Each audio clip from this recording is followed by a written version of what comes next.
Hey y'all, I'm here with a tale of terror from Tennessee's past. Why am I whispering? Because I don't want to catch the attention of the Bell Witch.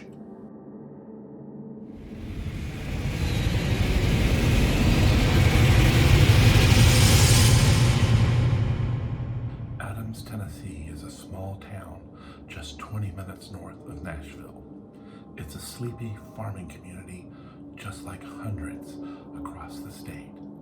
But there's one big difference to Adams: the Bell Witch. Cue the voiceover.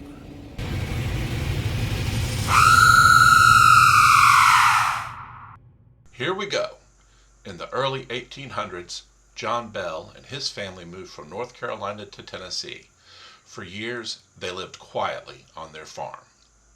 Then, in 1817, John Bell was in his cornfield when he saw a strange animal. It had the body of a dog, but the head of a rabbit. John shot at it several times, but then the animal vanished. This is believed to be the first documented appearance of the entity. That night, the family heard beating sounds outside their log house. This became a nightly event, with the banging becoming more and more intense. Bell and his sons repeatedly ran out to see who was doing it, but never found anyone. In the nights that followed, the children began waking up terrified, claiming that rats were gnawing their bedposts and that something kept ripping the covers right off of them. Then, things kicked up a couple notches. The Bell family began to hear whispers that soon became louder and louder. The entity began to sing hymns and quote scripture. Word of the haunting spread all the way to Nashville. General Andrew Jackson became interested and visited the site. Showing no regard for his rank, the Bell Witch reportedly terrorized Jackson's men and horses, prompting them to leave after a single night at the Bell farm. The entity terrorized John Bell relentlessly and vowed to kill him. On the 20th of December in 1820, John Bell passed away. The entity claimed responsibility, reportedly exclaiming to the family that she fixed him. At John Bell's funeral, the large crowd of mourners, 3 preachers were visited by the witch. She reportedly laughed and sang songs until everyone left.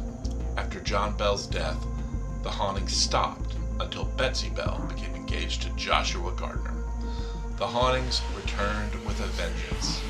The two could not go to the river, fields, or nearby cave without being taunted by the witch until Betsy broke off the engagement. The entity then declared that it was leaving, but would return in 7 years. As promised, the Bell Witch returned in 1828, this time focusing on John Bell Jr. After 3 weeks, the witch again announced that she was departing, promising to return in 107 years this time, and would visit his closest descendant. Did she return? Some say she did, some say she didn't, and others claim that she's never left. To this very day, there are unexplained phenomena on the old Bell farm. Reports of faint sounds of children and adults being heard in the fields, along with candle-like lights dancing at night. Photos sometimes show mist, lights, and figures that were not there when the pictures were taken.